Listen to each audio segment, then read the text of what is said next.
संबंध ही एक ऐसा पेड़ है जो आपके व्यवहार से पनपता है, आपके प्यार से अंकुरित होता है और आपके शब्दों से ही वो बिखर भी जाता है। तो इसलिए अपने जो भी संबंध हैं उनका खास ख्याल रखें और उन्हें बनाए रखें।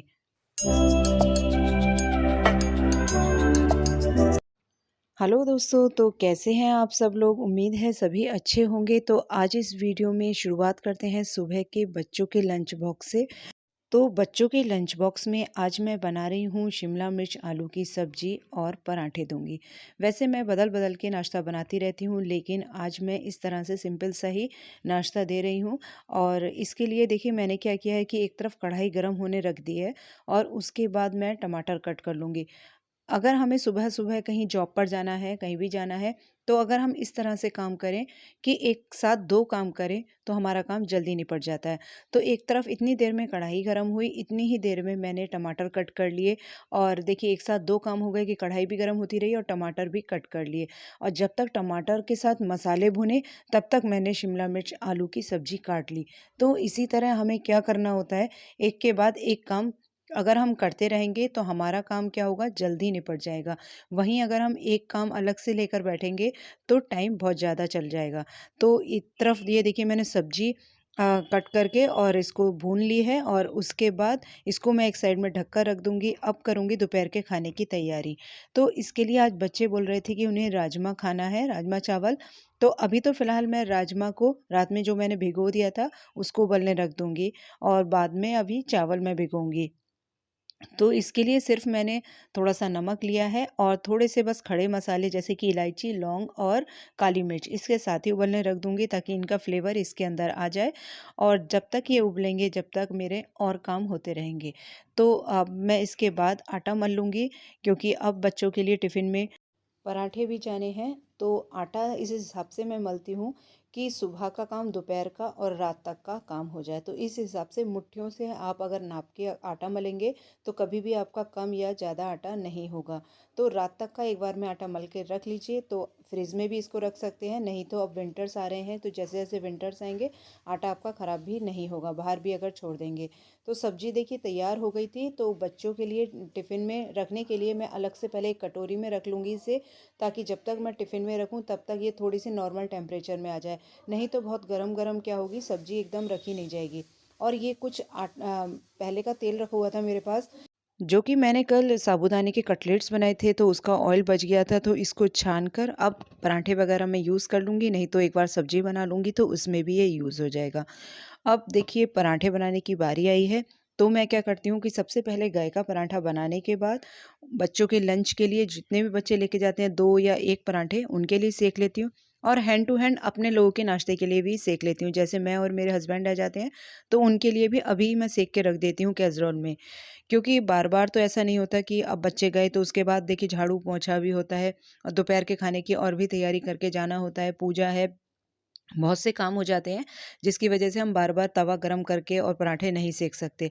तो हैंड टू हैंड ही इस समय मैं पराठे सेक के रख लेती हूँ, या जो कोई भी और भी नाश्ता बनाती हूँ, तो वो मैं इस समय ही तैयार करके रख लेती हूँ। वैसे मेरे इस समय पूरे व्रत चल रहे हैं, तो मैं अपने लिए पराठे नहीं सेकूँगी, सिर्फ़ हस्बैंड के और सेक के रखूँगी और जब तक वो खाएँगे, जब तक गरम से ही रहेंगे।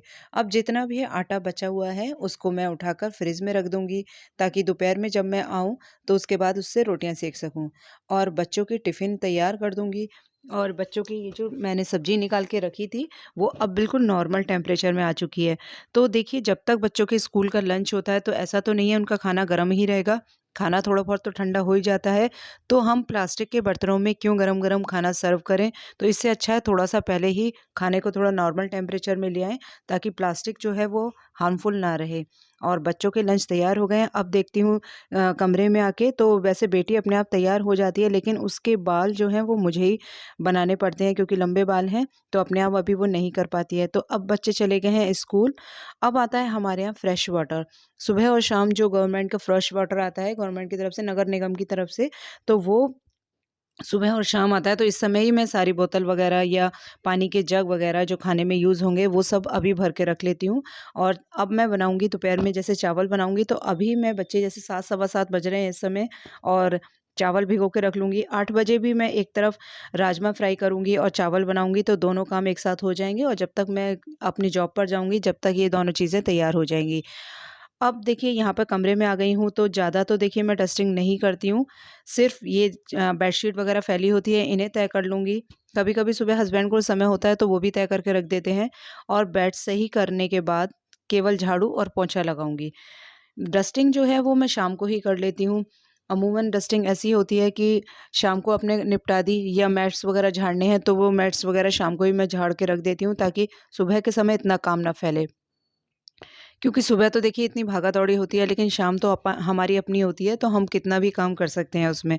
और देखिए बेड तैयार हो गया है, झाड़ू मैंने लगा ली है। अब इसके बाद मैं पोंछा लगाऊँगी, तो पोंछा आज मैं पूरे में नहीं लगा रही हूँ, सिर्फ़ उतने पोर्शन में लगा रही हूँ, जहाँ पर मुझे पूजा करना है। और हस्बैंड आज बाहर की साफ-सफाई कर रहे हैं, धुलाई कर रहे हैं थोड़ी-सी। वैसे तो मैं भी कर देती हूँ, लेकिन मेरे पास इतना समय आज नहीं है कि मैं बाहर की धुलाई भी करूँ, क्योंकि देखिए वीडियो शूट करने में भी थोड़ा-सा समय ज़्यादा ही जाता है, क्योंकि कैमरा इधर-उधर सेट करके रखना होता है। तो आज बाहर की साफ-सफाई हस्बैंड कर रहे हैं और इतने में अब मैं पोंछा लगा लूँगी। और पोंछा लगाने के बाद अब मैं नहा आऊँगी और मैं करूँगी पूजा की तैयारी। क्योंकि अब नवरात्र चल रहे हैं, नवरात्र में पूजा का टाइम जो होता है थोड़ा ज़्यादा लगता है, तो इसीलिए अभी मैं फटाफट से पोंछा लगा के, नहा के और पूजा करने बैठ गई हूँ। फिर हस्बैंड आएँगे तो वो भी जॉइन कर लेंगे पूजा। अब पूजा वगैरह हो गई है, अब जल्दी-जल्दी क्या करना है मुझे, राजमा जो मैंने उबाल के रखा था, अब उसको अभी मैं फ्राई करके रख जाऊँगी, ताकि दोपहर में बच्चे आएँगे तो वो गरम कर लेते हैं इसको और खा लेंगे। क्योंकि राजमा गरम होगा तो चावल अगर ठंडे भी होंगे तो चल जाएँगे। आज उन्होंने रोटियाँ खाने को मना कर दिया है दोपहर में, तो नहीं तो मैं क्या करती हूँ, दोपहर में जैसे ही आती हूँ तो सबसे पहले हाथ धो के मैं रोटियाँ सेंक देती हूँ गरम-गरम। रोटियाँ मैं सेंक कर नहीं जाती हूँ। और अपने लिए अब मैं मखाने फ्राई करूँगी, तो मखानों को मैं माइक्रोवेव में फ्राई करूँगी। तो देखिए आप देखेंगे ना, केवल 1 मिनट लगेगा माइक्रोवेव में मखाने रोस्ट करने में। आपको खड़े होके कोई भी झंझट नहीं लगेगा कि आप किस तरह से आप खड़े हों स्पेशली और उन्हें चलाएँ, टाइम जाता है। तो माइक्रोवेव में एक बार अगर आपके पास है, तो माइक्रोवेव में एक बार में 1 मिनट के लिए सिर्फ़ रखिए और इतने क्रिस्पी बनकर तैयार होते हैं कि आप देखेंगे कि हम अगर खड़े होके चलाएँ तो कभी-कभी जलने का भी डर रहता है, लेकिन इसमें बिल्कुल भी आपके मखाने नहीं जलेंगे। तो इधर मैं इसकी दही की तैयारी कर रही थी कि दोपहर के लिए दही तैयार कर लूँ। इतनी ही देर में ये देखिए माइक्रोवेव में से मखाने निकल कर आ गए हैं। तो अब आपको तोड़कर दिखाती हूँ, तो ये देखिए कितने क्रिस्पी एकदम हो गए हैं। अब मैं दही जमाने रख दूँगी, तो आज क्या हुआ, जैसे मैंने दही जमाने रखा, तो इसमें एक मकड़ी पता नहीं कहाँ से आई, अचानक से मकड़ी दूध में गिर गई। ख़ैर कोई बात नहीं, क्योंकि देखिए दूध तो फेंका नहीं जाता अब इतना। अब मैंने इसका ही दही जमा लिया। दोपहर को जब मैं आऊँगी तो थोड़ा-सा दही अपना खा लूँगी, क्योंकि अब मेरे व्रत चल रहे हैं, तो दही खा लूँगी। तो ये यहाँ पर तैयार हो गया है चावल, राजमा और ये चाय तैयार हो गई है। अब जाती हूँ मैं कॉलेज, तो कॉलेज के लिए मैंने अपने लिए बोतल रख ली है और सामान देख रही हूँ कि कोई और सामान है तो मैं अपने लिए तैयार कर लूँ कॉलेज जाने के लिए। और अब बस कॉलेज जाने की तैयारी है और यहीं पर वीडियो को एंड करते हैं। तो वीडियो अच्छी लगी हो तो प्लीज़ इसे लाइक ज़रूर कीजिएगा। Thank you so much for watching this video.